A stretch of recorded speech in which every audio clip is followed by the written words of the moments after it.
Hello, and welcome to another episode of Homeschool Moms Unfiltered. I'm your host, Amanda, and my amazing co-host is... Hello, I'm Meagan. Hey. All right, so we are your source for messy, imperfect homeschool advice and community. And I mean, don't get us wrong, the advice is solid. It's good, if we do say so ourselves. But we are never going to pretend to be perfect, like the fact that we already recorded this episode, except we didn't actually record it. So, there we are. Second time's a charm, hopefully. One of us, who shall remain nameless, might have forgotten to hit the record button. So, look, we've all flopped and had to course correct or, try again with it actually recording. It's okay. We are never going to pretend to be perfect moms, homeschoolers, podcasters, or humans. Yeah, I'm like, we've only done this like a couple hundred times. Hit the record button. I'm telling you. So you can show up and be your authentic self here too. When you're in the Homeschool Moms Unfiltered universe, there's no judgment. Neither one of us has the extra energy to create some sort of perfect homeschool parent persona. I definitely don't. This week has kicked my ass, and that is evident by the fact that I forgot to hit the record button. So I definitely have no extra energy to fake it, and I'm not embarrassed to say it. Yeah, right? I mean, look, in general, December is often a rough month. I struggle so bad with the end of really the middle of November through the end of December. There's so much extra stuff that we have to just do and handle and take care of. And I feel like this year is maybe even extra exhausting because the world just feels more chaotic and more mean and I don't know, just more of like everything mostly not good. And I don't know, maybe it has felt this way before, but it is the worst that it's ever felt in my lifetime that I can actually remember. And I mean, I think most of us knew that Project 2025 was the plan, even when he swore he'd never heard of it. But that does not change the fact that it is being implemented at a terrifying speed. In the simplest of terms, it's a really hard time to be an adult and then add in parenting and then on top of that, homeschooling. And yeah, like it's a freaking hard time right now. Yeah, I mean, it's December. I feel like he's been president this term for like 9 years. Like, I can't. It's like, oh my gosh, right? And the political implications are heavy, but the human impact, I think, is the part the most exhausting, Yeah. is seeing these devastating videos online and stuff like I can't, right? And I have teenagers, so they're following the news, they're on X, they're on Instagram, they're on whatever, they're seeing stuff, right? And so then they're monitoring elections, they're following Supreme Court decisions. And so every day we're having these really heavy conversations about what that means for other people, what it means for us, what it means for the future. And so it's exhausting continuously having those big conversations like that. Yeah. No, it is. I will say that that ties in perfectly with today's episode. So, if you're listening at the time that this comes out, we are recording and airing this in December of 2025. And we are talking about burnout. December feels like the perfect time to talk about burnout and how you deal with it and offering reassurance, possibly some tips. And let's be real, I'm going to commiserate the shit out of this episode.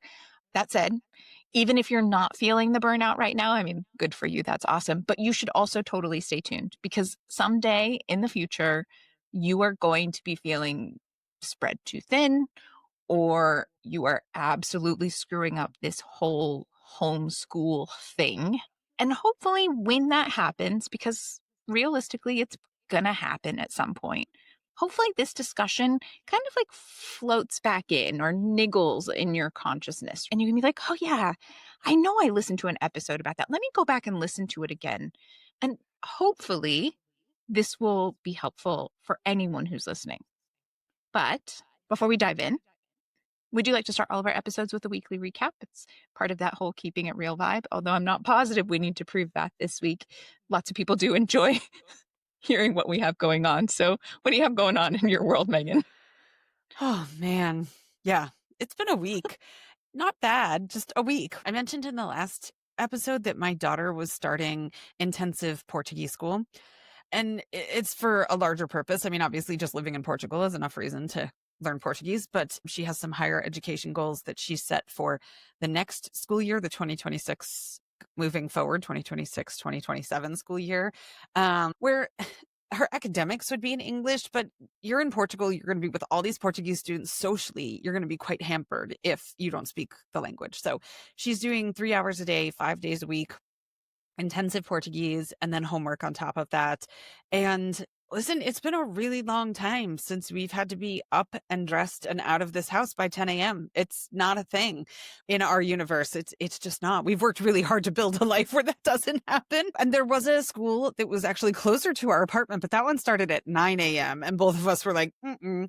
And there were some other reasons that made the one that's slightly further away, but starts at 10:30 better as well. But yeah, 10:30 it starts. And so we don't have to leave the apartment until 10. And but yeah, and so I mean, it's great. She's had a great first week, but it's something new, right? You put something new into your schedule, everything else kind of has to shift around it. Your energy is divided up in different ways and stuff like that. So it'll just take us a couple of weeks, I think, to kind of get used to it. But overall, it's been a good experience so far. So that's good.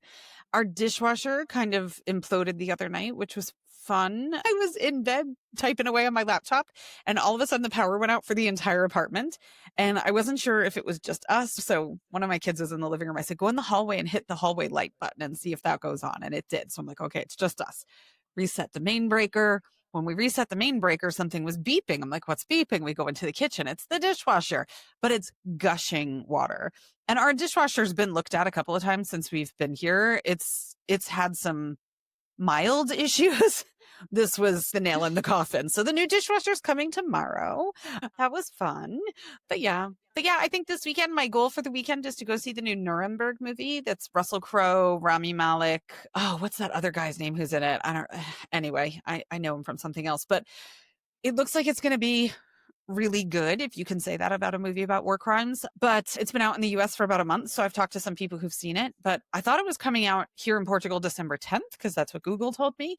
And then today we were at El Corte Inglés and the movie theater is there. And there was a big sign that said December 4th. And I'm like, what? So I think that's going to go down this weekend. I'm a history nerd. So for me, I'm like, a movie about a trial for war crimes, sign me up. And supposedly it's very, very well done. So I'm eager to go and soak that in, and then probably go down some really ridiculous rabbit hole about the Nuremberg trials, more so than I already have in life. So yeah.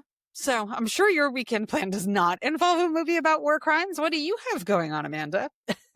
Yeah, no war crimes here. Well, living my real life is like living Yes. through a Yeah. never-ending news cycle about war crimes. But personally, no war crimes. I still have this stupid cough and it's really bothering me. So that sucks. Like I said, I'm just failing. I have so many things that I need to do and take care of, and I don't know if they're all going to get done. So there's that. That's kind of weighing on me. One of the fun things that we're wrapping up this week, we as a family, we host a gift giving tree, kind of like one of those angel trees, but for several years we've been doing it in our community, and today is the day that I go and collect the vast majority of the gifts, and we put them in front of the tree and take a picture so that we can share it with everyone. And then I have to actually create a spreadsheet of all the things that were donated and the retail price and all of that jazz. And then tomorrow morning, I actually get to take it to the nonprofit that we work with. And so that's always fun. Feels good to be able to do that and see the good work that they're doing. So I'm excited about that. And then this weekend, if all goes well, we're going to head out to Tahoe for just a snowboarding getaway, cold weather kind of thing. Living in SoCal is nice, but we don't get real winter weather. We live somewhere where we can easily drive into the snow, and so that's what we're going to do. They don't have snow yet, but hopefully, well, they don't have real snow. I think they've been blowing snow and trying to make it work. They say they're going to be open, so we'll see. Hopefully, hopefully that'll be a nice little getaway, but the reality is when the kid is out on the slopes, I'm just going to be like, my to-do list is huge and I have to work on this and I have to do that and I have to get this done. And I don't even I don't think I'm even hanging on by my fingertips at this point. I'm in whitewater rapids and they're tossing me around and I just hope that I emerge at some point. We'll see. Don't drown before January. Yeah. Exactly. My to-do list problem this week, because I have been cranking stuff off my, like, just cranking out to-dos, right? And so yesterday it was like, I mean, I must have done 6 or 8 tasks yesterday. And then the freaking problem is some of them weren't written on the to-do list. They were in the mental to-do list. So I didn't get to erase them because my to-do list is in my phone and my notes. And so I didn't get to erase them. So my list didn't actually get any shorter, which was so demoralizing. And I'm like, for fuck's sake, like right? Because I was busy, busy, busy. It was like, I mean, just the stupidest thing, right? This is, you'll laugh because you've lived in Europe. This is very Europe, right? So Waffles needs civil liability insurance, Waffles being my son's service dog. So, but in order to get civil liability insurance, she needs this SIAC certificate from the government. Okay, fine. So I went and did that. It was supposed to take 2 days. It took a week. No problem. That's Portugal. Okay. Then I pulled up the list of all the things that I needed to send along with the certificate, which I already had. So I only had to work on getting the certificate. And I went to go send it and realized that her rabies vaccination was expired. Now I had to go to the veterinarian to get the SIAC certificate. You would think it would have like popped up in their system and they would have been like, hey, her rabies vaccine expired. Like it was like 2 weeks or something. Like it hasn't been super crazy or anything like that.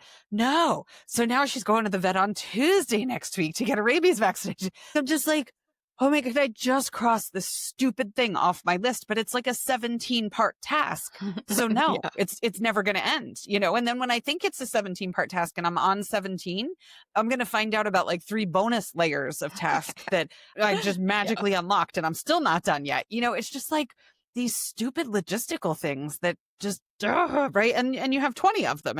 That's not the only one I'm doing. I'm doing another however Mm, many of them, you know? And I know I'm yeah. not alone in that fact, but it's just like, oh my gosh, it's just never ending. Yeah. I keep, for that exact reason, I keep multiple to-do lists running. There's the master to-do list, but then every day I give myself like 6 or 7 to-dos. Ooh. That way I mark them off and I achieved what I needed to achieve for the day. But it does mean that the next morning I have a similar number to do for that day. And so the list is never gone, but at least I'm always plugging away at it. But Hmm. in reality, I did almost nothing for basically the entire month of November. We were on our trip. I checked out. Then we came back and I was so sick.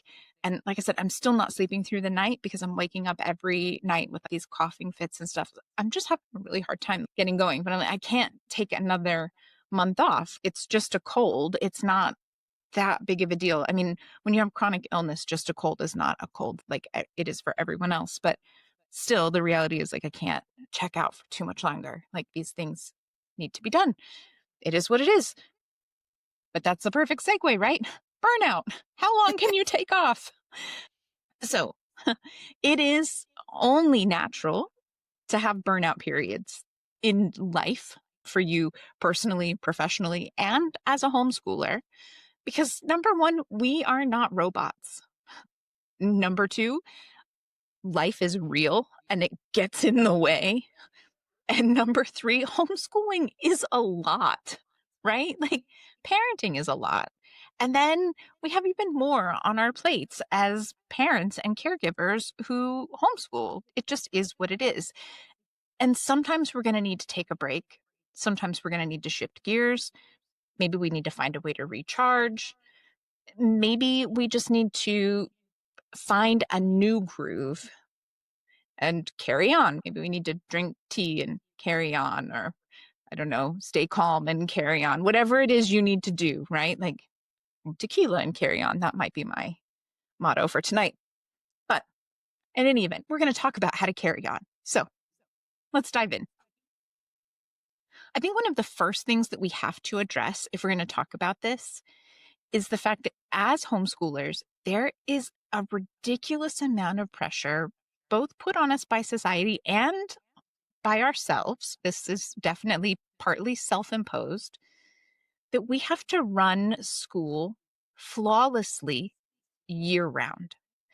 And because we are homeschoolers, we don't need teacher work days and we don't get to phone it in on assembly days, and we don't get to call a sub on sick days, right? Like, you're still parenting and the primary caregiver and the homeschooler on a sick day. Snow days are not really a thing because your kids are going to be home anyway. Like, you just don't get these kinds of breaks. And because of that, we feel like we just have to keep plugging along and not taking those breaks.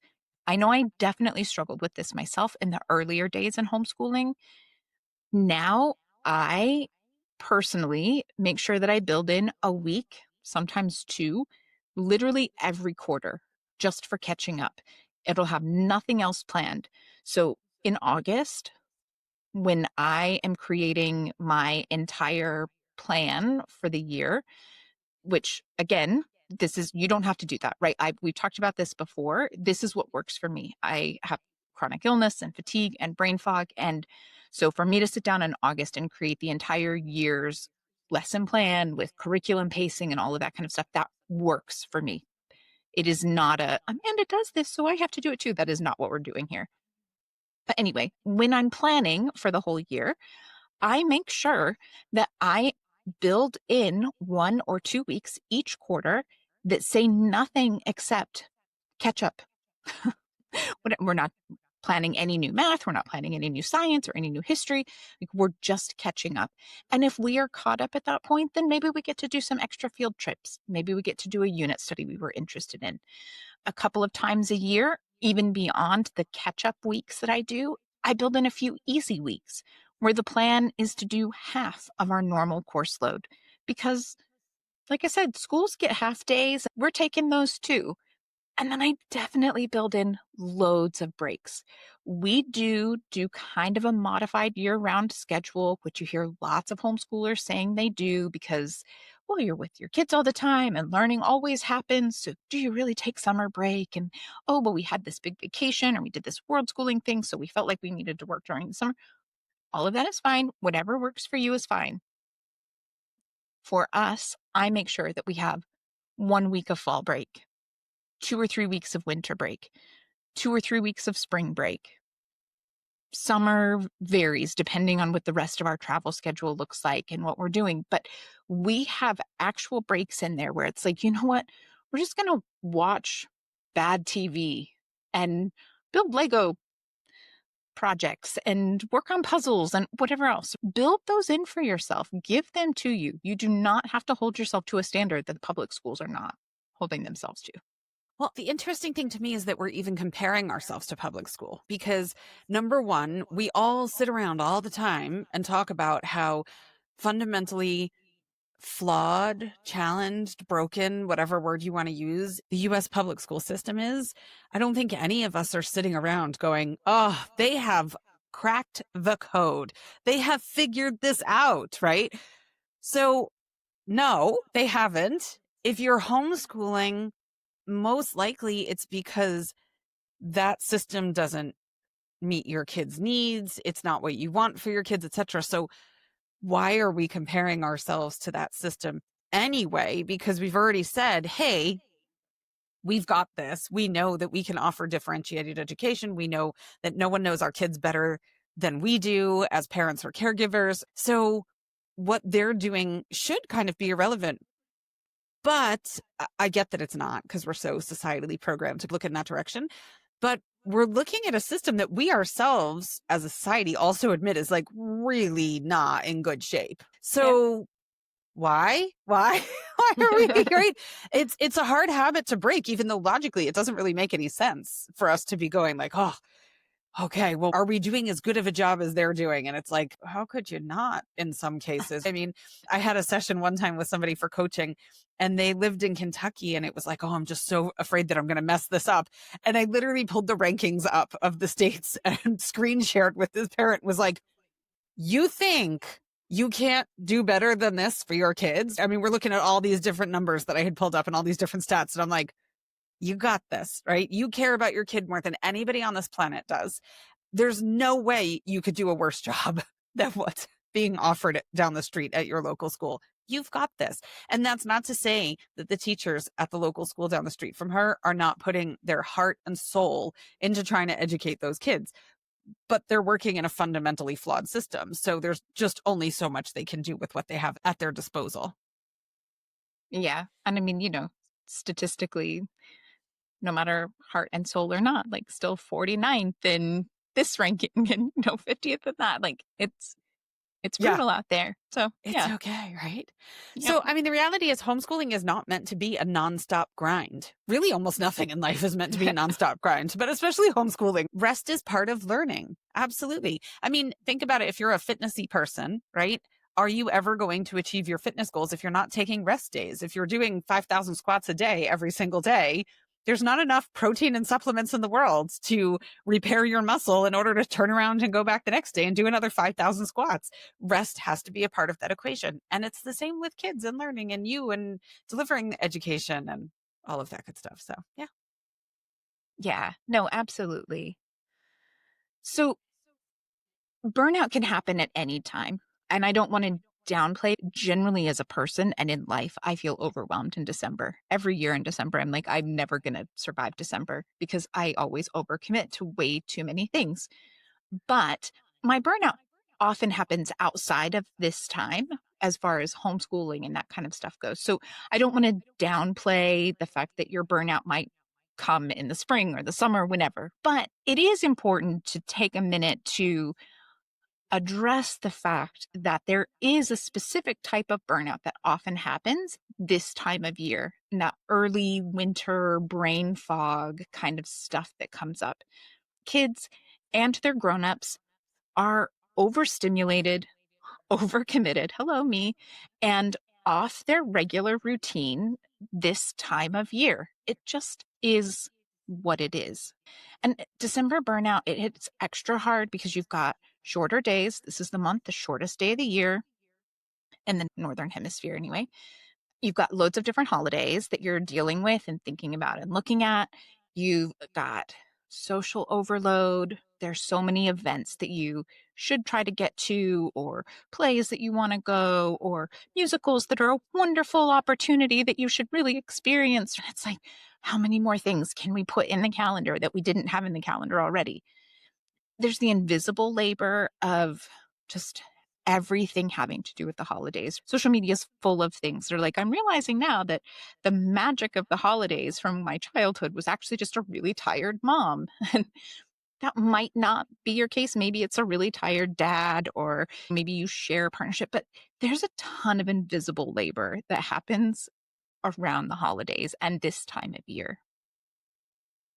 Yeah. I was just having this conversation about the whole winter situation the other day with my mom because my mom was like, I'm so cold because it's cooled down. I mean, this is Portugal. It's hardly winter, right? It's winter light, but still she was like, I'm so cold. And I said, okay, so get on the sofa and get cozy with a blanket and read a book. Take it as the season and just enjoy it. Enjoy cozy time. We also had a whole conversation about putting rugs down, and she was like, I don't want to put rugs down. And I was like, it'll warm up your space. And I'm like, have you put the heater on?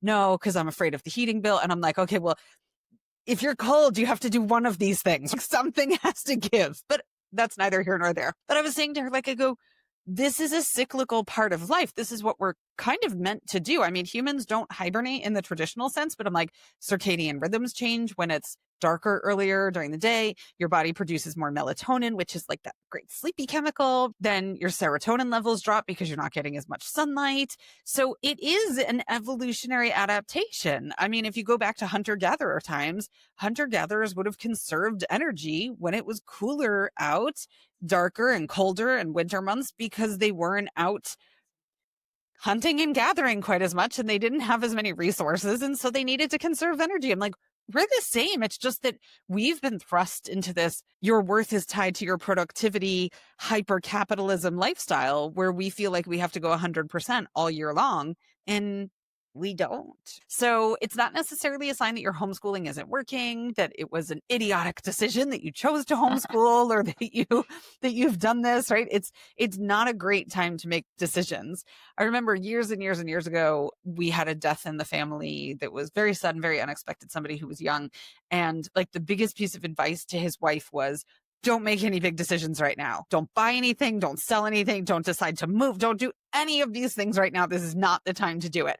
And obviously, burnout is not the same as losing a spouse, but the concept on a really small level is kind of the same. When you're in the worst of the worst, that's not a time to make huge decisions. Work on kind of crawling out of that space or cozying up in a ball and staying in that space until you're ready to come out of it. And then you can address things because, yeah, it's just not a great time to be like, I never should have homeschooled. Everybody has low periods. It's okay.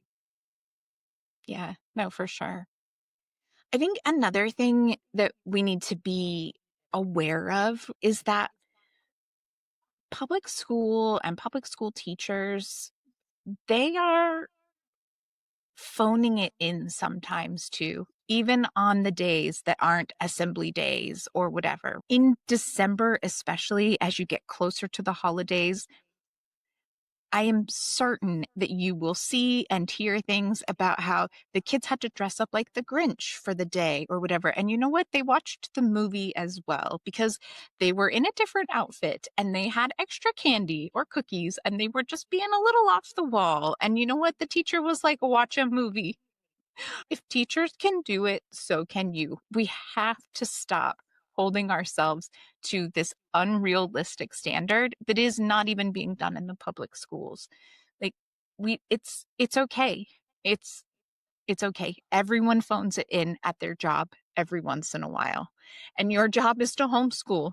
You can phone it in sometimes. Please don't phone it in 365 days of the year. That's not what we're talking about, but it's okay to phone it in sometimes.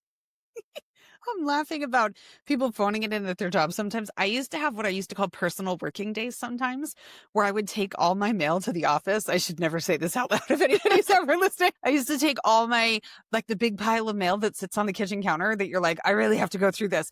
And it's like stupid stuff where, you know, you get a doctor's bill and it didn't go through the insurance right. And you have to call them and say, can you please rerun this through the insurance? And like, Mhm. it's not just an easy fix. It's every single one of those things is a phone call or this or that. And I would be like, oh, today's a personal working day. I have no meetings. And I would just sit and blow through that stuff. So yeah, people totally phone it in at work plenty of times. And I was not alone in doing that. There were plenty of other people doing that at this ginormous company that I worked for. So yeah, I mean, but really, even something like that, a personal working day, is modeling boundaries for our kids in a way. I mean, I am terrible at that. And I think part of that is just how we were raised. I don't know. Do you feel the same? I think as women of our age, there was this like push and push and push and push. Like you can't say no. I don't know that our moms had like the societal okay to say no sometimes too, right? That everything was just expected of them as well. And so we kind of have this thing where we will push ourselves until we fall apart. I mean, I've pushed myself until the level of pneumonia on multiple occasions where I've been not feeling well. And I'm like, well, I just got to keep going because I can't cancel this thing or so and so is expecting this from me. And do we really want to teach our kids that? I certainly don't. I mean, it's a hard habit to break, so I'm more than happy to get rid of it. Do you feel like that's kind of something you carried into adulthood too, like as a woman in our mid 40s? I definitely had that. I will say good and bad, right? I was only in my late 20s when I was first diagnosed with a chronic illness. And so learning how to live with that and then ultimately being considered fully disabled, I, I went through a lot of therapy. Therapy helped a lot. And so I am much better at letting go of this idea that I have to be producing and being productive. That said, I have a really hard time saying no. I was talking at the top of the episode. Like we just wrapped up a food drive. We're in the middle of wrapping up a gift giving tree drive that we did. I hosted an event last week. I have another event that I'm hosting for a community in a couple of weeks. And those are all things that are outside of my family. Like I'm making sure that my kiddo and my husband get to go snowboarding next week. And then in a couple of weeks, I'm hosting my parents here for holidays here. And like, there's like, I'm maybe not producing in the same way, but I should really say no more often. Yeah. When we do, it teaches our kids flexibility and self-regulation and realistic pacing and all of these things when we can just be like, no, I'm done and I need a break. Yeah. I suck at it. So I'm not lecturing you if you're like easy for her to say. No. I mean, yeah, it is easy for me to say, but it's not easy to do it or do. I'm not good it's not to say I'm good at actually doing it.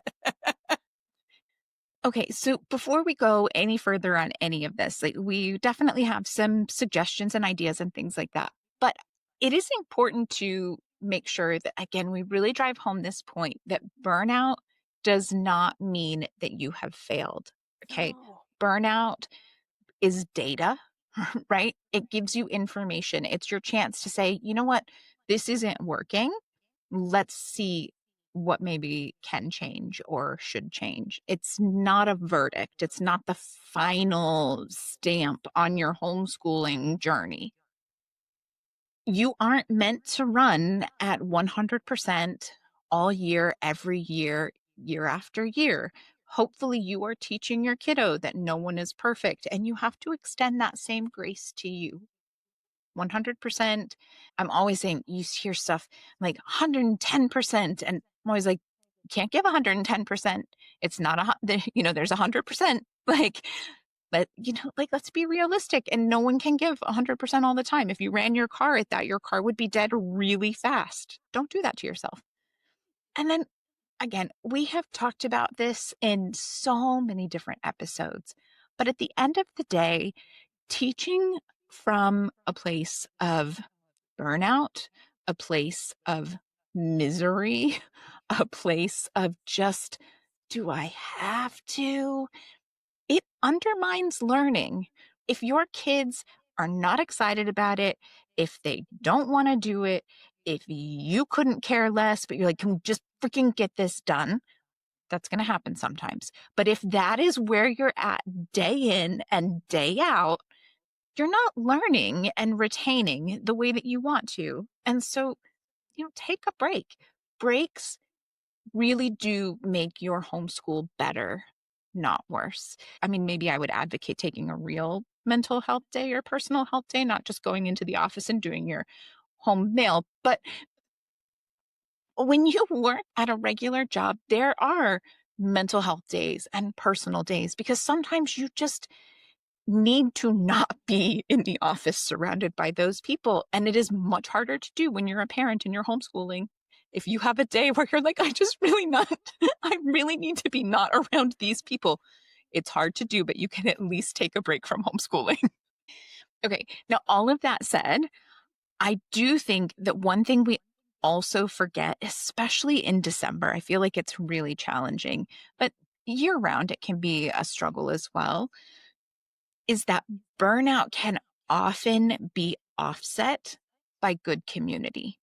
And I know for me in December, we are busy with holiday gift exchanges and we have to go to this party and there's the cookie decorating party with this group of friends and there's this party with this group and there's the holiday festival at Petco Park and there's this symphony thing that's a holiday thing that we really want to get to, and so we're going to go with some friends.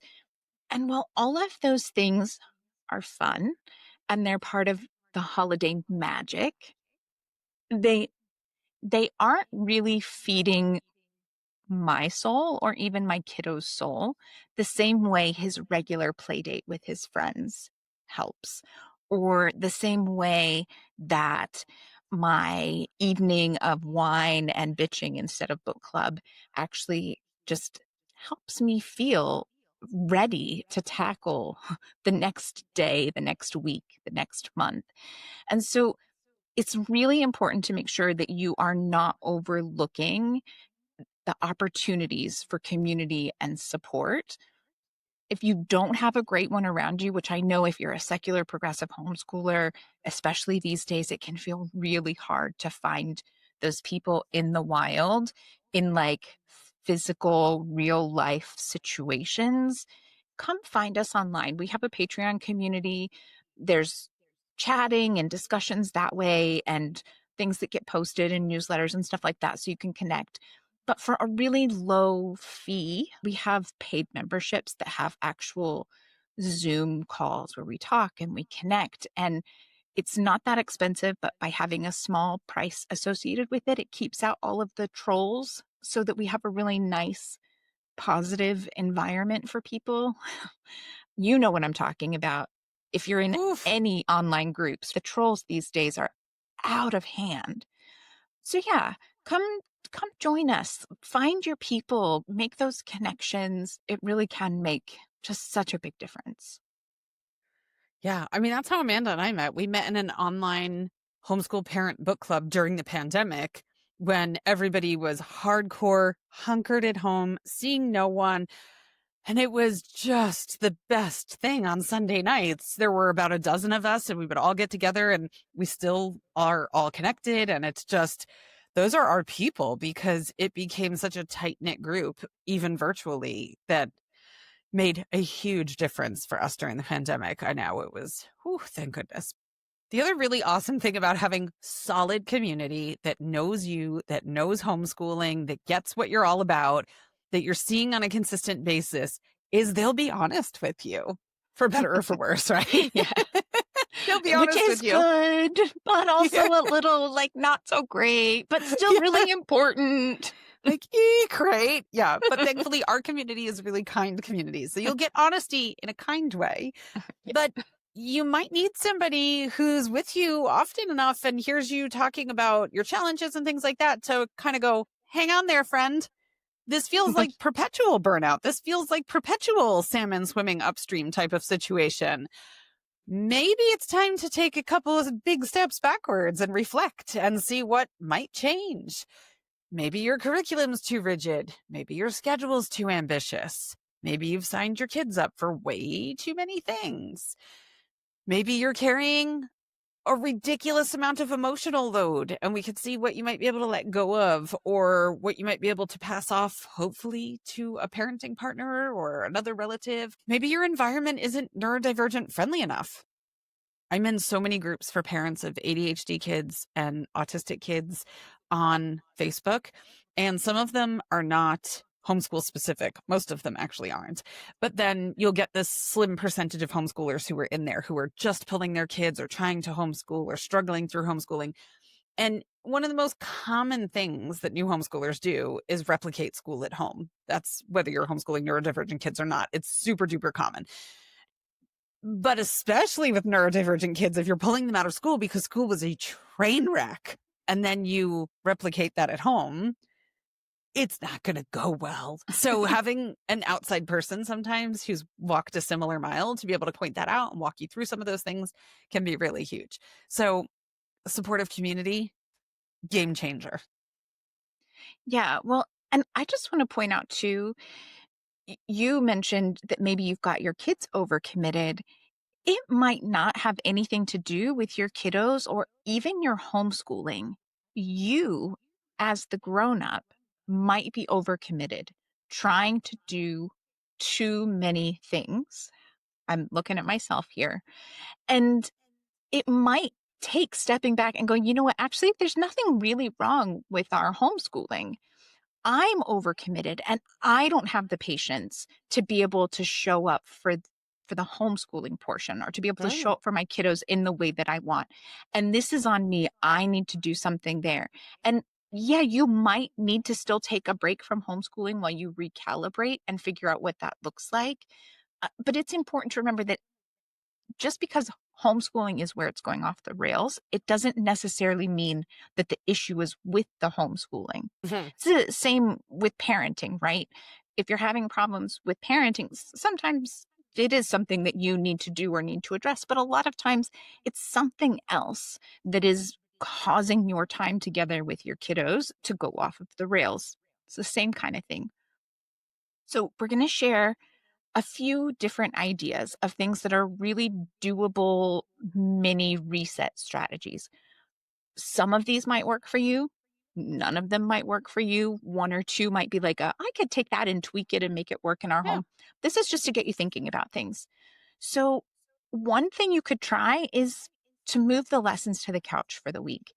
If you have to be at your desk or you have to be at the table, maybe relax that, move to the couch.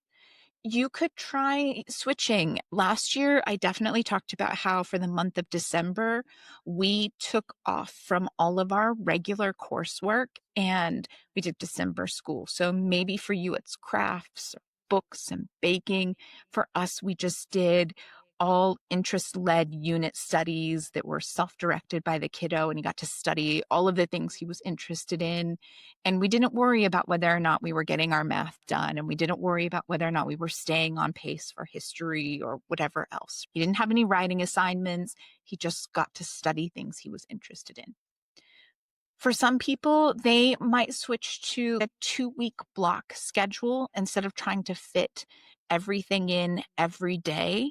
It might be one of those rolling schedules. A lot of people are really into those right now, where instead of saying we have to do all of these things every day, it's more like these are the things we're going to do in this order, and we're going to spend the time on them that we have each day, and we'll just pick up on the list the next day, and we'll just pick up after that the following day, instead of being like, oh, every day has to be this, and this has to happen 2 times a week, and this has to happen 3 times a week. You can create as much flexibility as you need or want. And in creating that flexibility, you might find a new system to implement full time. I feel like that would definitely alleviate some of the Groundhog Day scenario that you end up in sometimes where you're like, it's the same thing every day, if you've got that rotation, that could work nicely. I like it. Yeah. Another thing you can do is outsource some stuff if you're able to, even if it's temporary, even if it's just kind of, hey, instead of doing ELA like we have been, I'm going to sign you up for a book club, or I'm going to sign you up for this writing class that's 6 weeks long where you're going to write short stories or something, just to change things up, take a little bit off of you, make something different for the kiddo. You have plenty of choices there. It makes me laugh thinking about outsourcing and how that can go, because my kiddo took a book club with you not that long ago. And afterwards, I was like, oh, what did you think of that? Would you like to do that again? And he was like, it was amazing. I didn't actually have to learn anything. It was so easy. I just had to show up and talk about things that I wanted to talk about with other people who wanted to talk with me about it. And I was like, that's, and obviously we tend to do schooling differently, but he definitely learned things, and he very much enjoyed the opportunity to show up and have these really great in-depth history conversations that, dude, I am not having with my kid. That is not my jam or my cup of tea. But Megan is happy to show up and geek out over World War II stuff. And she's got a class full of kids who are the same way. And when he's like, I didn't even have to learn anything, I'm like, well, actually, you totally did. But that's awesome that you enjoyed it. Exactly. Yeah. We're reading The Baker's Secret right now, side note, which is like one of my favorite World War II era books. And we just had our first meeting on the book the other day because it's a full length semester class. So we're up to our last book, but this is the first week on that book.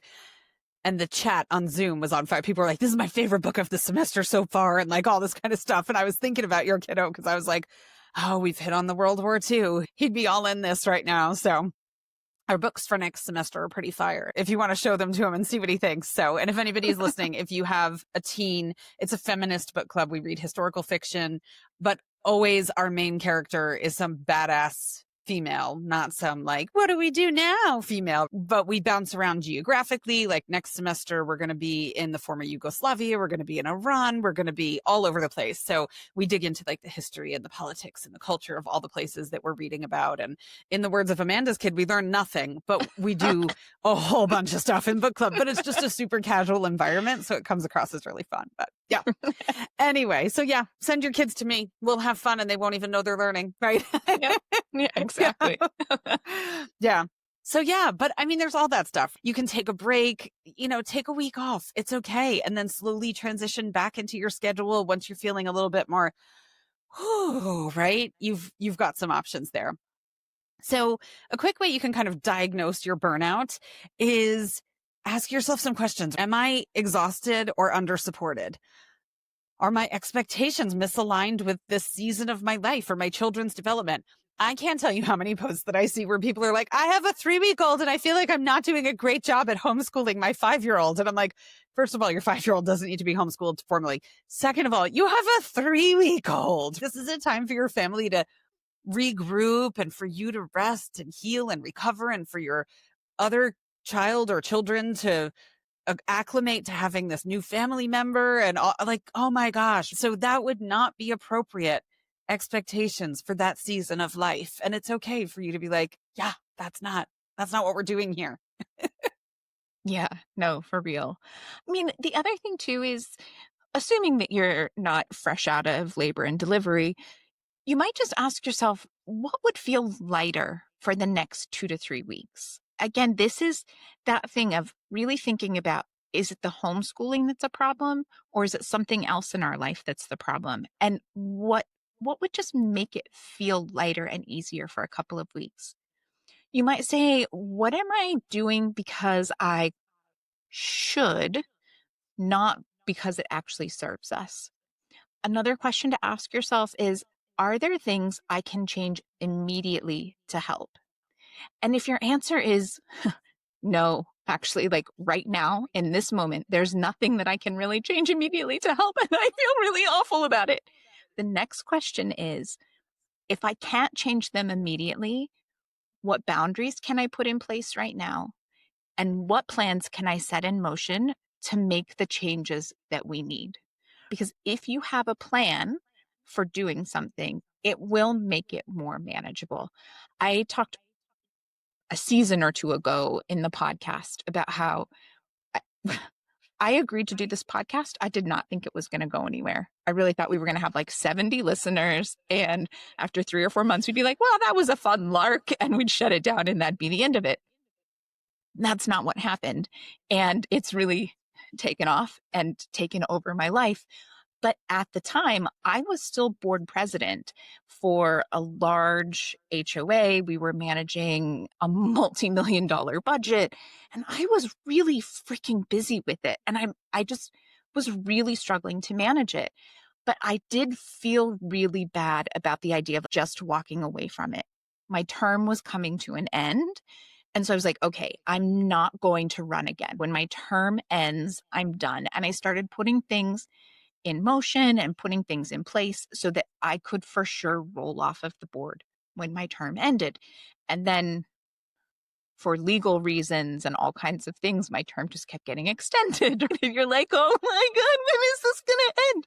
But knowing that everyone around me knew, right, that my commitment to this is ending at this date, even at this point. The date might be flexing and it might be moving for various reasons, but like this point, when this contract needs to be renewed, I'm not here anymore. It made it so much easier to hold on. And so sometimes you can't change something immediately, but you can make the plans and start laying the groundwork so that it goes a bit smoother. Yeah. I love the fact that you thought we were going to go nowhere, which is a very viable thought since neither one of us know anything about podcasting. And now it's December and we're getting tagged in Spotify Wrapped stuff. And I'm like, all right, okay, this is totally not what we thought was going to happen. I mean, we're not complaining, but it was just like, I mean, we literally took a class on Skillshare, like how to start a podcast. Here we are. Yeah. So I'm like, is it free? Because I really don't want to invest very much time or money in it, but okay. like, surprise. Thousands and thousands of downloads. We're like, oh, okay. So yeah. Yep. All true, what Amanda said. The other thing too, we just did an episode not that long ago called What Counts as School, where we talked about really making sure that you're giving yourself and your kids credit for the learning that's happening that isn't in a workbook, that isn't at a table, that isn't on a computer, and really doing that. So this is a time, if you haven't listened to that one, go back and listen to it, because this is a time to know that when you're in burnout, it's okay to kick off some big project. I mean, we just launched our women's history unit study. And one of the things is to create a museum of women's history, to pick 3 to 5 events in women's history and create little museum displays for a women's history museum. Take the month off and let them do that. Do you know how much they're going to learn from doing that activity? And it's okay. That's school. That's learning. It's totally okay. Even seasonal things. This is a great time of year for cooking and baking and gift giving and charity work and all kinds of stuff. So you've got all of that. People are going to be coming into town maybe to visit, and you're going to be doing puzzles and board games and crafts. We just did an episode about specifically what kids learn from board games and gaming. I think a little bit more offline gaming than online gaming, just to differentiate that if you're going to go back and listen to it. We did do an episode a while back about online gaming too, but the specific skills, because people are always like, they learn from gameplay. And you're like, I get it, but how, right? Like, I'm still feeling really guilty that my kids are playing Scrabble and Chutes and Ladders. How are they learning? We went through and broke down social emotional skills, executive function skills, mathematical skills, language skills, all kinds of stuff in that episode, so that you can really take comfort in the fact that they actually are learning when they're playing games. So it's okay if learning looks a little bit different when you're in a burnout phase. Absolutely. And now, look, if you've listened to us before, you know I'm the aggressive academic homeschooler here. And I'm going to be honest, none of these things really count or cover our regular academics, but they do count as a sort of elective in our home.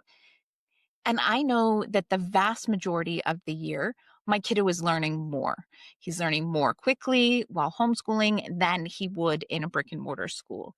We talked before about how when you're homeschooling, it's essentially private lessons. So, of course, kids progress faster. I know that if we take a month off of our regular curriculum for holiday fun and interest based unit studies, it's fine because it still averages out to way more in a school year than it would ever be in a traditional school. So just keep that in mind. If you are like, oh, but I don't want him to fall behind in math, they are learning so much more quickly than they would in a traditional brick and mortar school. It's okay. The average is still going to be above average. Mm-hmm. Now, all of that said, there is another piece that I want to make sure that we bring up and address. And we kind of talked about it a little earlier, but it is important the way that you come back from a break. We keep saying, like, take a break, take a break. It's all fine. It's all good. But if you take a break and then your first day back from break, you're like, okay, it's Monday and we are going to do 5 hours of homeschool. And it's this and this and this and this and this and this and this and this and this and this. And then, like, by Thursday, you're like, OMG, we're never taking another break. This is the worst week ever. Restarting can feel like a hugely daunting task. So, we're going to talk about how to do that better. Before we do that, if you actually like this episode, please give us a like and a follow wherever you're listening. As I said, the podcast has done much better than I ever thought. But part of that is because as people like and follow, it helps the algorithm and it helps people who are actually really desperate for secular, progressive voices in the homeschool space actually find us. It's all about what you get fed and you're like, you might like this, or what pops up when you do a search. And whether we like it or not, those likes and those follows all play a huge role in how the algorithms and the search engines work. So if you're enjoying us, please like or follow wherever you're listening. We're also on social media in different places. Come check it out. Okay, now that out of the way. So I cannot stress enough that when you are ready to start back in, take a soft landing week, or really 2 or 3 weeks. You're talking shorter days. Start with reviewing kind of the last things you did. Make sure that as burnout was approaching, they were actually still retaining the information. You might need to go back and cover a few things because burnout meant that they just weren't actually retaining what you were covering. And then when you do start in on the new stuff, start with something that you like. Start with something that's fun or something that comes easy or naturally to them, their favorite subject, and add things in gradually. Your first couple days, you might only do 1 or 2 things. Your second week, you might finally be at kind of like half your course load. Your third week, maybe now you're up to your full regular course load. But this kind of slow roll into your school year is going to make a big difference in how it goes. No one likes being overwhelmed after a break. There's a reason there are so many jokes about the fact that I need a vacation to get over my vacation. Slow roll. If you've got kiddos who are interested in these kinds of things, you can create like a reentry ritual. It might be, especially this time of year, something like hot cocoa and goal setting discussions if you're Meagan and that doesn't make you want to like, oh God, not the goal setting again. You can create a new vision board. Such a great time of year for a new vision board. I love it. Oh man. You might do something we had talked about, like while you're on the break, right? You can do something like our unit study has the create a mini museum. You might do something like that as you're transitioning back in and have the kids create some kind of a display or mini museum about what they learned during the break. Did they learn a new game? Did they learn a new skill? Did they learn about something that they really like and now they know 547 types of trains instead of just 527? Whatever it is, they can share that as a way of, okay, now we're getting back into the swing of things. We're getting back into our normal rhythm. Hmm. I mean, we were talking about to-do lists earlier. Hello, when you have a to-do list, almost everybody picks the easiest thing off the to-do list to start with. It's like, oh, that'll Yeah. be an easy one. I can crank that out really fast. They're just little versions of us. I mean, they want to start out with the easy thing too and not be hit with a brick wall on their first attempt back. So Yeah. yeah, I'm going to same do thing. this task that I definitely won't be able to get finished because that will really motivate me for tomorrow. Yeah, exactly. Can't wait. Right. Yeah. Oh Ugh. my goodness. All right. So let's end with our mantra as usual, which is our kids learn by example. Sometimes the best thing you can teach is how to pause, reset, and begin again. Everybody gets burnt out. It's okay to take a break. It's all good. Yep. All right, everybody. Happy homeschooling. Yeah. Have a great one.